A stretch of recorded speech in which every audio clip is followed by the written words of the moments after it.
बिल्कुल नहीं, इनका बयान जो अभी आप लोगों के सामने आया है वही बात है कि प्राइवेट पार्ट को भी छेड़छाड़ किया गया है। इनके शरीर पे भी हाथ लगाई गई है, चेस्ट पे हाथ लगाया गया है, और ये बस इतना ही चाहती है कि इनको इंसाफ मिले। और जाहिर सी बात है, क्योंकि इनको भी ज़िंदगी जीनी है, तो इन्हें इंसाफ मिलना चाहिए। हमारी लड़ाई इसके लिए है कि किसी भी महिला के साथ आज इनके साथ हुआ तो कल किसी और के साथ भी दरिंदगी दिखा सकते हैं। अगर हम लोग इस पर कार्रवाई नहीं करवाएंगे, अगर इनके लिए हम लोग नहीं लड़ेंगे, तो शायद ऐसे ऐसे अफसरशाही रवैया जो है वो कंटिन्यू चलती रहेगी और महिला जो है शोषित प्रताड़ित होती रहेगी। ये 31 तारीख का मामला है, जब ये यहाँ DMCH आई हैं जी। एक दिन पहले रात में उठाया था ना पुलिस जी। 29 तारीख को ये मामला जो है थाना में हुआ था, जो 29 तारीख को 10 बजे 10:30 बजे के रात में इनको वहाँ से अरेस्ट किया गया था, नाका नंबर 2 कैदराबाद दरभंगा से।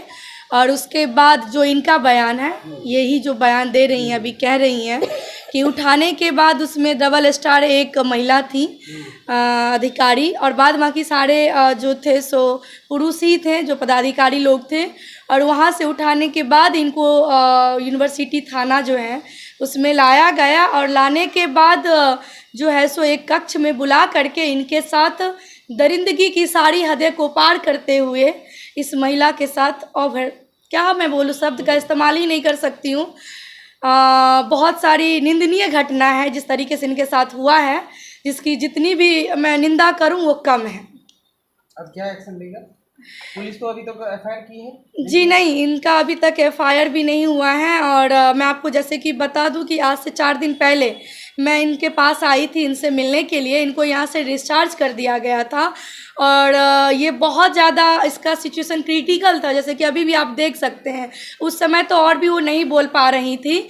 फिर मैंने जा कर के यहाँ पे उप सुप्रिटेंडेंट जी से बात की हूँ, और यहाँ पे इनको कंटिन्यू करवाई हूँ। यहाँ पे इनका ट्रीटमेंट चल रही है, उनका मेडिकल भी, इनका इससे पहले मेडिकल भी नहीं हुआ था। फिर हमने बात किया यहाँ पे, और इनका मेडिकल भी हुआ है, फर्द बयान भी लिया गया है। अब हम लोगों को कल यूनिवर्सिटी थाना पे 10 बजे बुलाया गया है, कल हम जाएंगे। उसके बाद उन्होंने कहा कि कुछ डिपार्टमेंटल जो है सो प्रोसेस बाकी है, और वो आइए आप मिलिए, कल इनका जो है सो FIR दर्ज भी हो जाएगी। देखिए मैं इतना ही कहूँगी कि बिहार में अफसरशाही रवैया जो है सो अब शुरू हो गई है, अफसरशाही चल रही है। नहीं तो आज एक महिला के साथ, मानती हूँ अगर मैं ये कह रही हूँ कि अगर ये महिला सबसे बुरी है, सबसे गलत है, ये सबसे बड़ा क्रिमिनल है, मान के चलिए, लेकिन ये अधिकार आपको किसने दिया कि एक मुजरिम के साथ आप एक कक्ष में बुला करके अमर्यादित तरीके से इसके साथ व्यवहार किया जाए। इसके प्राइवेट पार्ट को छेड़ा गया है, इसके बॉडी पे हाथ लगाया गया है, एक महिला को रुइया की तरह धुना गया है।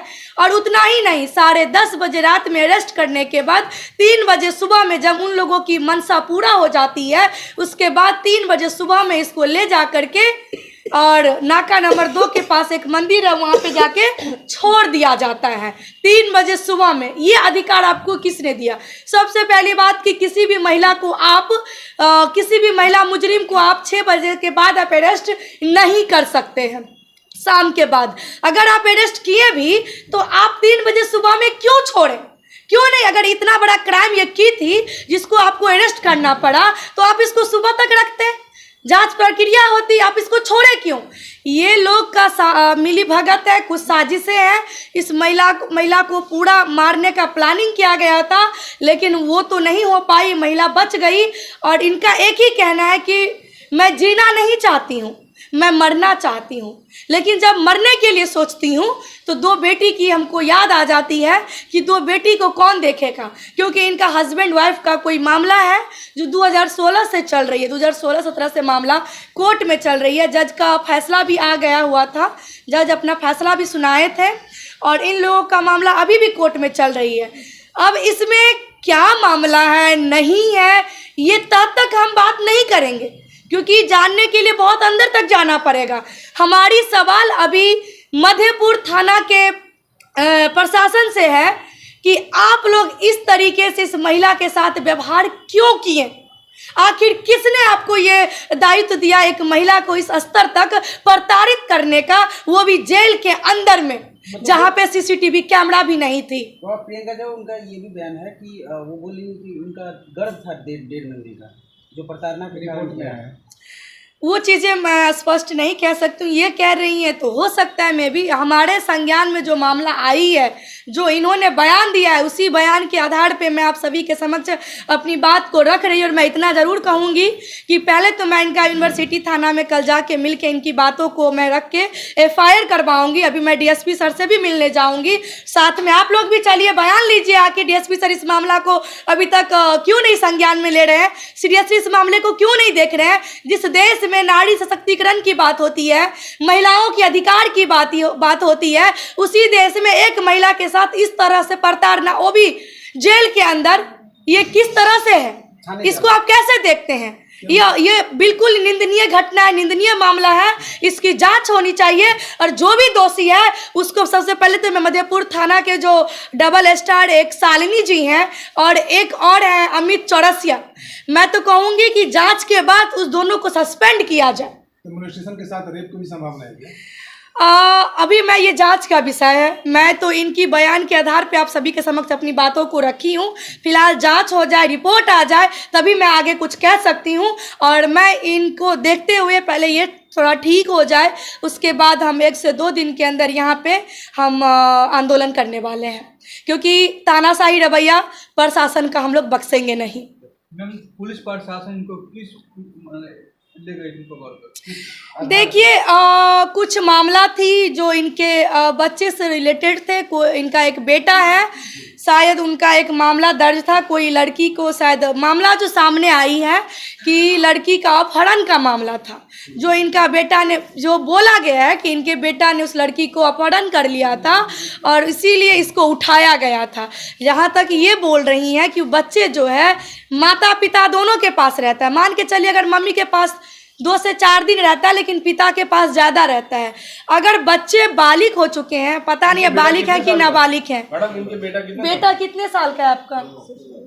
17 साल का। और ये कह रहे हैं कि पापा के पास वो रहता है और 2 बेटी इनके साथ रहता है। वो किसी का अपहरण किया? हाँ, ये मामला सामने आई है कि एक बच्ची का अपहरण का मामला सामने आई है।